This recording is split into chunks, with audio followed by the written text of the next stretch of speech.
नमस्कार, मी सुप्रिया. आज आपण बनवणार आहे झटपट उपवासाची खिचडी. चला तर मग आधी आपण मिरच्या कट करून घेऊया. मिरच्या छान बारीक कट करून घ्यायच्या. गॅस चालू करून त्यावर कढई ठेवूया. कढई ठेवल्यानंतर तेल ओतायचं. तेल घातल्यानंतर मिरच्या छानपैकी परतून घ्यायच्या. मिरच्या आपल्या छानपैकी आता परतलेल्या आहेत. आता आपण त्यामध्ये शाबू आणि कूट घालून घ्यायचं आणि छानसं परतून घ्यायचं. चला तर मग आता आपण मीठ घालूया.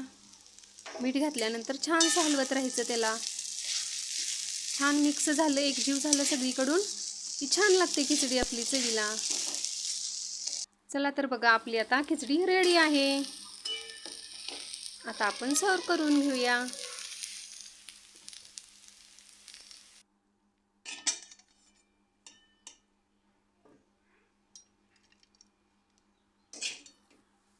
मला तर खिचडी दह्यासोबत खायला खूप आवडते. तुम्हाला कशी आवडते खायला? दह्यासोबत आवडते की नाही हे मला कमेंट करून सांगा. व्हिडिओ आवडला असेल तर व्हिडिओला लाईक करा, शेअर करा आणि सबस्क्राईब करा. थँक्यू.